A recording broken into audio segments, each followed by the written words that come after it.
Good morning, students. Class 7, Social Science, Chapter number 11, Struggling for Equality. Here is the third video of this chapter. In this video, we will continue our topic of Tva Matasya Sang. Let's start our topic. In the previous video, we have started the topic of Tva Matasya Sang. In this topic, we read about that how the development force few people to shift from their own place to some other place, or what are the problems that people used to face when they live at some other place, या जब वो किसी और जगह पर रहते हैं तो उनको क्या क्या प्रॉब्लम फेस करनी पड़ती हैं और किन कारणों की वजह से वो एक एरिया से दूसरी जगह पर शिफ्ट होते हैं। तो हम उसके बारे में थोड़ा हमने बहुत ब्रीफ में देखा था। अब हम इसे आगे कंटिन्यू कर रहे हैं।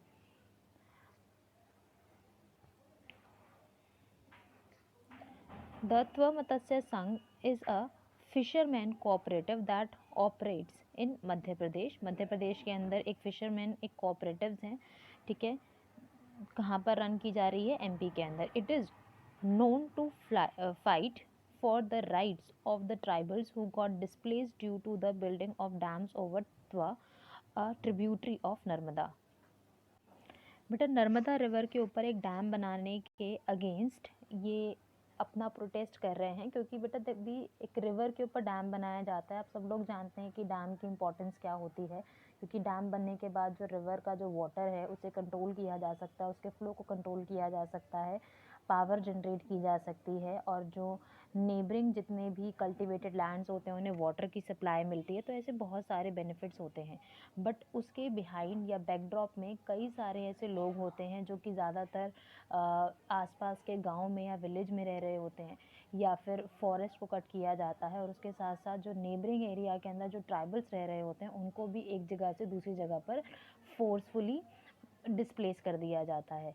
ऑल्दो गवर्नमेंट जो है उन्हें कुछ ना कुछ कंपनसेशन देती है, बट स्टिल कंपनसेशन जो उनकी अर्निंग है या जो बाकी उनकी जो लाइफस्टाइल है उस पर बहुत ज़्यादा नेगेटिव इफेक्ट उनको फेस करना पड़ता है।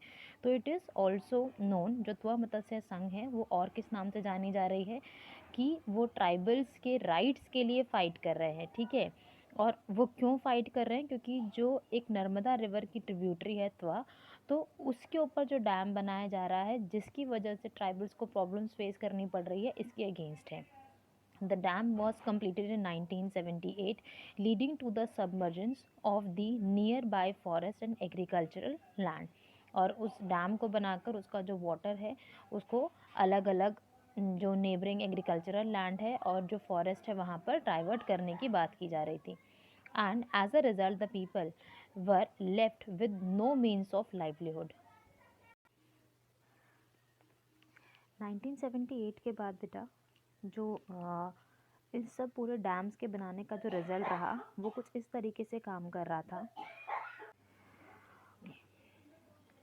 As a result the people were left with no means of livelihood. जब लोगों को एक जगह से दूसरी जगह पर बेटा डिस्प्लेस किया गया तो सबसे बड़ा प्रॉब्लम क्या है कि जो उनके खाना अर्न करने का या जो फूड अर्न करने का या जो उनके इकोनॉमिक या मनी अर्न करने का जो सोर्सेज है वो कहीं ना कहीं ख़राब हो गए, या फिर उनके पास कोई नया सोर्स इनकम का नहीं बचा, except with a small land holding and fishing in the like reservoir of the dams.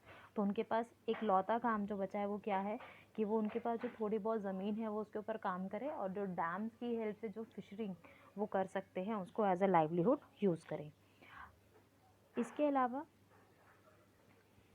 however this merged income of the people also got threatened with the order of the government to give right for fishing in the reservoir to private contractor. अब basically बेटा यहाँ पर fishing का problem क्यों generate हो रहा है, पहले आप ये समझें कि जब भी बेटा देखो रिवर का जो फ्लो है उसके बीच में जब डैम बना दिया जाता है तो ऑब्वियसली जो फिशेस यहाँ पर होती हैं वो एक पर्टिकुलर जगह पर रुक जाते हैं, क्योंकि डैम की जो हाइट है या फिर जो उसकी डेप्थ है उसकी वजह से फिशेस आगे की तरफ नहीं जा पाती है, फिर उतने अमाउंट में ट्रांसफ़र नहीं होता।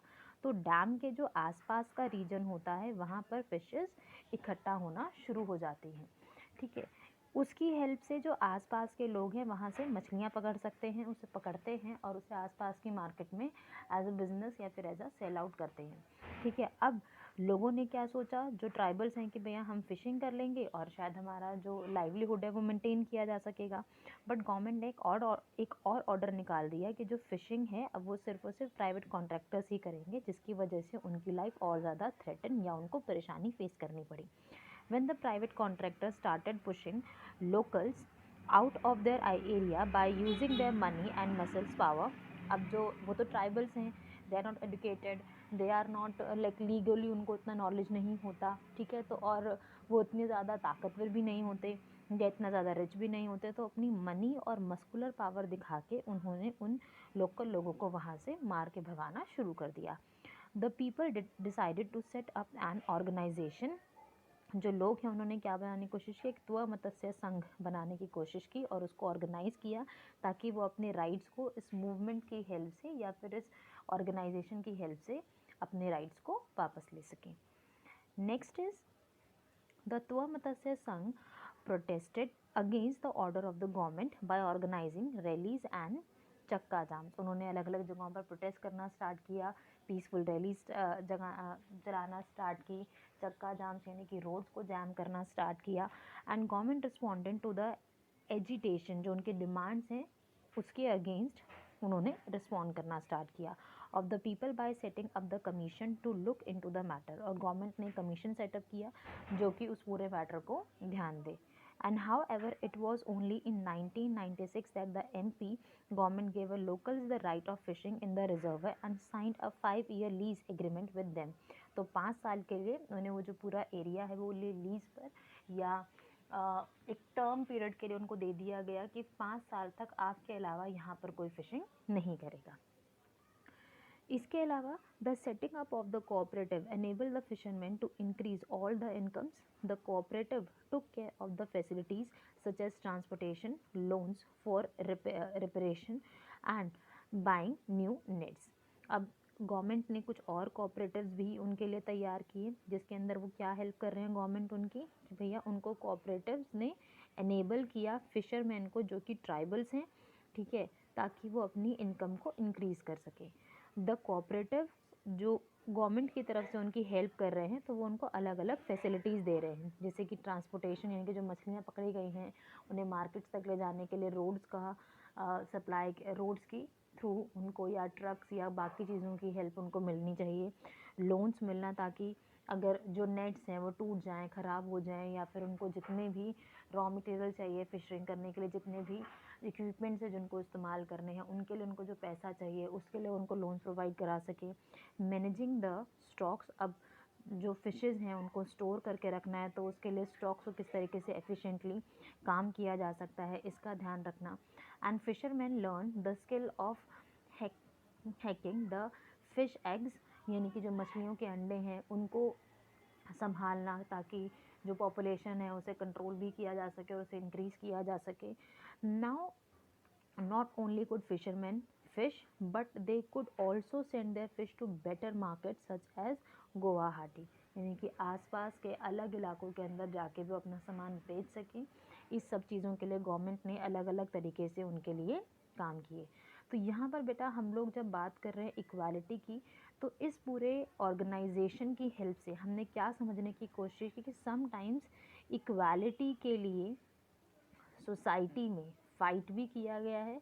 और फाइट करने का मतलब ये नहीं कि आप गन्स और या वेपन्स लेके सामने खड़े हो जाएंगे, आप मूवमेंट लॉन्च कर सकते हैं। गवर्नमेंट के कुछ पॉलिसीज़ हैं, कई बार गवर्नमेंट को उसके नेगेटिव इम्पैक्ट्स शायद उस तरीके से नहीं बता पाते क्योंकि इम्प्लीकेशंस के बारे में गवर्नमेंट को उतनी नॉलेज नहीं हो पाती, कई बार वो लॉन्ग टर्म प्लानिंग नहीं करते या फिर ग्रास रूट लेवल पर जाके जो प्रॉब्लम्स हो रही हैं वो गवर्नमेंट नहीं इमेजिन कर पाती। तो गवर्नमेंट को बताने के तरीके होने चाहिए। तो ऐसा नहीं है कि आप हमेशा ही गन्स और वेपन्स लेके खड़े हो जाएं। गवर्नमेंट को पीसफुल प्रोटेस्ट करते हैं तब भी गवर्नमेंट को उसके बारे में अवेयरनेस होती है और गवर्नमेंट अपने मैटर को लुक इनटू करेगी। गवर्नमेंट, और ज़रूरी नहीं है कि प्रोटेस्ट किया जाए या मूवमेंट लॉन्च की जाए, आप अलग अलग मोड्स का इस्तेमाल कर सकते हैं और गवर्नमेंट को इन्फॉर्मेशन देख सकते हैं कि भैया आपके ने ये प्रोजेक्ट बनाया, उससे हमें ये नेगेटिव या पॉजिटिव पॉइंट्स हमें फेस करने को मिले, और उस सब के बाद गवर्नमेंट आपके वेलफेयर के लिए, बेटरमेंट के लिए इम्प्लीकेशंस या जो कुछ अच्छे प्रोजेक्ट्स जो हैं उसके साथ इम्प्लीमेंट कर सकती है। तो इट वॉज त्वा मत्स्य संघ that we read in the previous video and in this video as well. अब हम लोग बेटा नेक्स्ट जो वीडियो है हम उसके अंदर बात करेंगे आपके अदर फॉर्म्स ऑफ स्ट्रगल के बारे में।